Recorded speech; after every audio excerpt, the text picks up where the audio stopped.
We continue now at the top of Daf Samech Vav Amud Beis Mesechet Kesuvos. This is Kesuvos Daf 66b.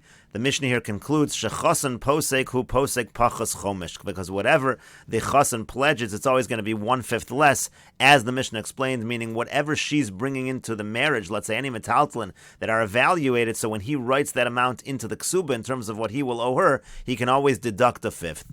As Rashi over here says, Ukeshechasan posek v'im shamu heim tchila v'chnisa lo bein shum katan bein shum gadol who kosa b'shtar pachas chomesh. In other words, if they evaluated her property that she's bringing in first into the marriage, whatever it was, whether it was a small amount of property, a large amount of property, so the amount he has to write in corresponding to that, the amount he writes into the ksuba can always be less by a fifth. Now the Gemara will explain why do we give numerous examples in the Mishnah that are all the same calculation. They're all the same calculation, but we gave numerous examples that the Gemara will address.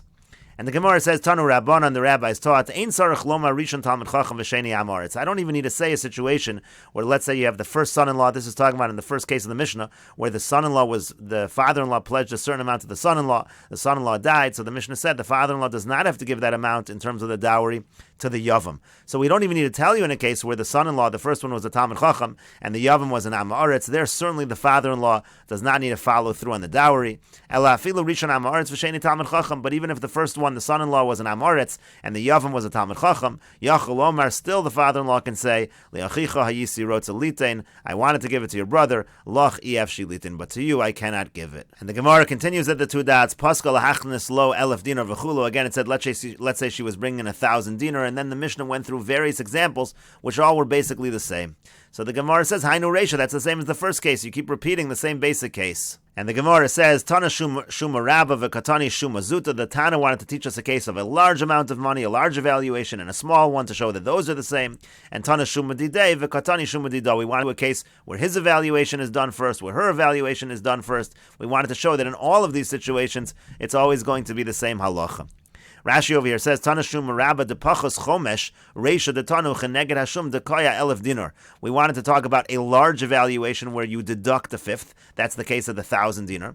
V'Katani Shumazut, and a smaller amount, meaning Shum B'Moneh, let's say it's evaluated 100, so he knows Senes Shloshim Ve'echot Selav Dinar, so she has to add on a fifth. That's a small amount. Don't just think that only a large thing they're going to inflate the price, but that's true also by a small one. You could have thought the opposite. Maybe you'll think a small evaluation they'll inflate the price because we don't want it to be embarrassing, so we say no, the halacha is the same by both. And Tana Shumadida, V'Katani Shumadide. We also do her evaluation and his, meaning to say as follows: Heichad de Katani Chasan Posek, Hare Shumadide, Kagon Shiach Nisa Kodem Hashum, Vushamo So Beheimeos. Let's say you have a situation where she brought in the property first, and it was evaluated 500. Kishabal Lichtov Yichtov Dalid Meyo. So now he's going to write into the ksuba a certain amount. He deducts and makes it 400. Sha'afu Shamo So Chomesh Yoser Al Shivuyav, because that evaluation was done more than the actual value. But then we have the other way also, Shumadida, her evaluation, meaning, Heichad de Katani Hino Senes. Let's say the case where she's going to be bringing it in corresponding to what he writes in.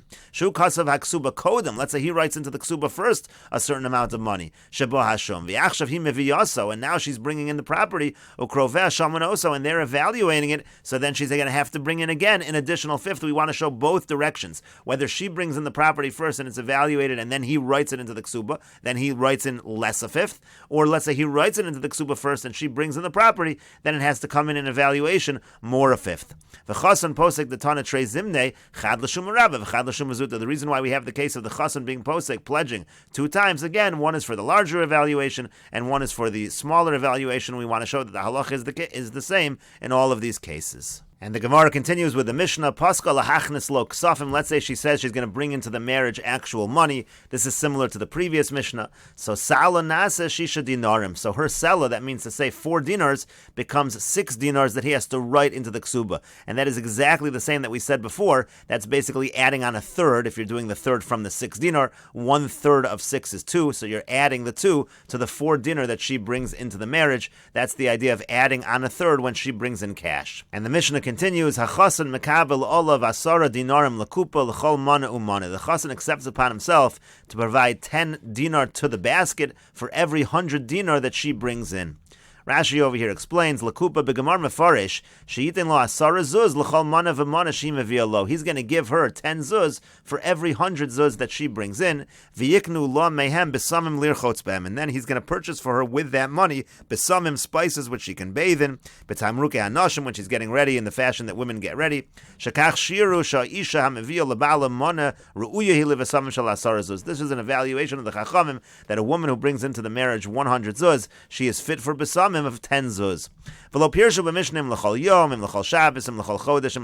Mishnah does not explain whether this is daily, weekly, monthly, or yearly. And the Mishnah concludes, Rabban Shimon ben Gamliel Omer, Rabban Shimon ben Gamliel says, Hakol kaminig hamedina, everything should follow the minig of the local region. And the Gemara says, Hainu posei kenegdam chamisha asar mana. Isn't this Mishnah saying the same thing as the previous Mishnah? In the previous Mishnah it said that he has to write into the ksuba 15 mana if she brings in 1,000 dinar, which is 10 mana. And that's adding on a third, and that's exactly what it says over here. Let's say she brings in an amount of 4 dinar, so then he has to write in 6 dinar, that's adding in a third. And to that the Gemara answers, Tana iskarava v'tana iskazuta, similar to before. We talk about a large amount of money, and we also talk about a small amount of money. And the Gemara explains with Tzrichan, we need both cases. The Itana is Karabba, because if we only taught the case when there's a larger money involved, the Nafish Ravcha, because there's a lot of profit that's involved, so he has to write in more. Avaliska Zuta, the Zuta Ravcha, but in a situation where she's bringing in less money, so there's less profit, Malos, I might think not. Maybe he doesn't have to add in that much. So Tzricha, so you need that case, the smaller amount. V'yashmina Niska Zuta, and if we only learn the case of the smaller amount, the Zuta Zivuna, because over there, the amount that he's expending is not that much. Avaliska Rabba, the Nafish Zivuna, but in a situation where she's bringing a lot of money, and now you're going to have him add that same amount, that's a lot of money to ask him to add. Malo, I might say not. So tzricha, that's why we need both cases to say that we do not make a distinction. And the Gemara continues at the two dots, Chasan Mekabel Olav Asara Dinar Lakupa. The Mishnah said that the Chasan accepts upon himself to provide 10 dinar for the kupa for every mana that she brings into the marriage. And the Gemara says, my kupa, what is the kupa referring to? Amar Ravashi says, kupa shall besamim. We're talking about the amount of besamim, the amount of perfume that he has to provide. He has to provide 10 dinar worth of perfume for each mana that she brings into the marriage. And the Gemara continues, V'yamar Ravashi, and Ravashi says, Lo nemru devarim halalu ela b'Yerushalayim. This whole halacha is only said in Yerushalayim. That's where the women used to be accustomed to using these besamim. And the Gemara continues by Ravashi asks, B'mana hanishom or b'mana hamiskabel? When we're talking about the mana that she brings into the marriage, so as we already said, when she brings it in, it's evaluated at a higher value than it actually is. So do we mean for every mana evaluated, or do we mean for every mana that actually was received? Because again, he writes in a smaller amount per whatever she brings in. And the Gemara says, Im tim salomer mana hamiskabel, if you're going to say it goes by the mana that he receives, so meaning we're not taking into account the inflated price, but we're saying what is the actual value that he writes into the ksuba. Yom Rishon or Kol Yom V'Yom, is it just the first day he has to provide this, or every day? Im Tim Salom or Kol Yom V'Yom, if he has to provide it every day. Shabbos Rishon, is it just for the first week, or Kol Shabbos V'Shabbos, or does he have to provide this every week? Im Tim Salom or Kol Shabbos V'Shabbos, if you say every week. Chodesh Rishon, is it just the first month, or Kol Chodesh V'Chodesh, or every month? Im Tim Salom or Kol Chodesh V'Chodesh, if you say it's every month. Shana Rishon, is it just the first year, or Kol Shana V'Shana, is it every year? Take when the Gemara leaves that as a question.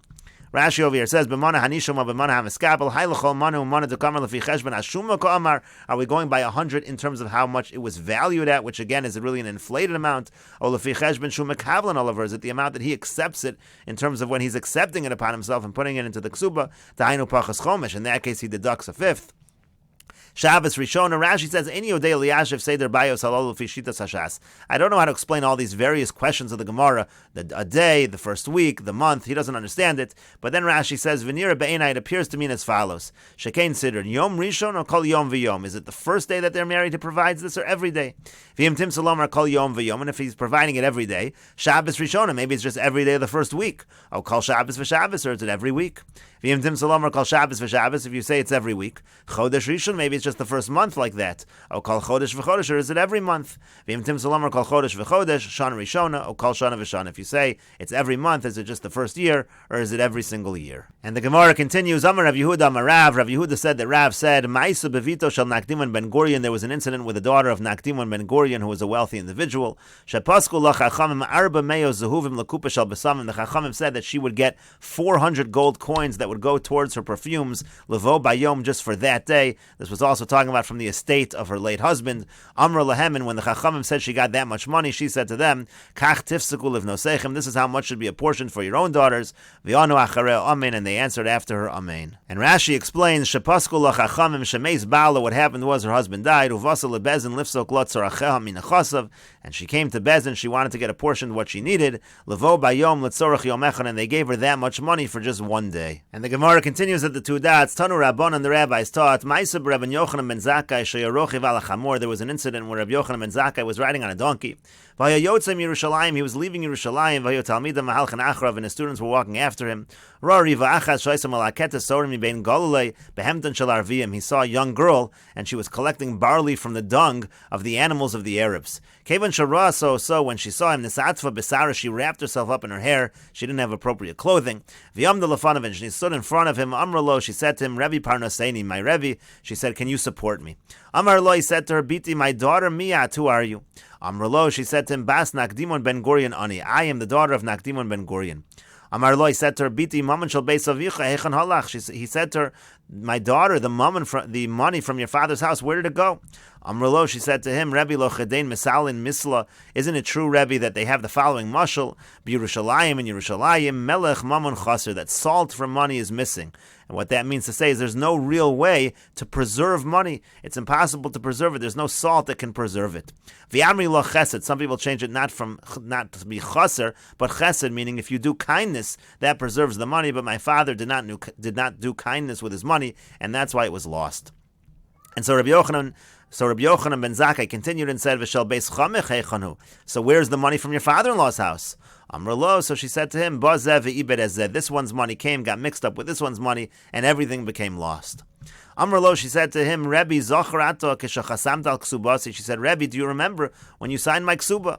Amar Len, he said to them, L'talmidav, he said to his students, Zocharani, I do remember, keshachasamti al ksubasa, when I signed her ksuba shalzu of this young girl, vayisikore bo elef alpayim dinare zav mi beis avia. There was thousands of golden zav, of golden dinarim written from the house of her father, chutz mishal chamen. That was besides the money that came from her father-in-law. There was 1,000,000 gold coins written into her ksuba. And the Gemara continues, Bacha Rabbi Yochanan ben Zakkai, so Rabbi Yochanan ben Zakkai cried, V'yomer, and he said, Ashreichem Yisrael, fortunate is Klal Yisrael, Bisman she'osun etzonu shel makam, when they do what is appropriate, Ein koluma v'lashon sholetas b'hem, no other nation can rule over them. However, Bisman she'ein osun etzonu shel makam, but when they don't do what is appropriate, Mosran biyad umashvela, they're given over to a lowly nation, V'lo biyad umashvela, not only a lowly nation, Ela biyad behemton shel umashvela, even in the hands of the animals of a lowly nation, because again, she was digging through the dung of the animals of the Arabs. And the Gemara continues, V'nakdimon ben Gurion lo avet tzedakah, but did Nakdimon ben Gurion, did he not give tzedakah? V'atanya, but we learned in a brayso, Amru olav al Nakdimon ben Gurion, they said about Nakdimon ben Gurion, K'shaya yotzim mi-beis el beis ha-medrash, when he used to go from his house to the beis medrash, Klei milas hayu, there were these fine woolen garments, and we'll take a look at Rashi over here. V'lo kadein moslin misla, she said to him, isn't there a mashal, v'lo kachayu moslin mashal b'Yerushalayim, don't they have the following mashal in Yerushalayim, melech mamon chaser, salt for money is lacking, and again, we explain that to mean that there's no way to preserve the money. Rashi explains slightly differently. Harotzelim loach memono. If somebody wants to salt his money, kilomar ligrom lo sheiskayim. If you want it to continue to be preserved, yachserenu letzedakah tamid. So chaser, you have to give a little. You have to be lacking. You have to give a little away to tzedakah. The chesrono zeh kiyuma. By giving it away, that is what sustains it. According to that understanding in Rashi, it's really the same thing as the next one. V'yamri lo chesed. Some don't have chaser, but chesed yasem imenu chesed do chesed. Same basic idea, do chesed with the money. My father's household, they didn't give tzedakah properly, and the money was finished. And Rashi continues, so she said that the money from the father-in-law and the father all got mixed up, and they all got lost, because the money was intermingled. And he said in her ksuba there was this much money, 1,000,000 gold dinar was in the ksuba, besides for what came from the father-in-law. Besides for the additional amount that was brought in by the chassan. And Rashi concludes over here, why are the Arabs called a lowly nation? Because they were nomads. They lived in tents in the midbar. And we'll continue with this discussion in the next video on Daf Samech Zayin Amud Aleph.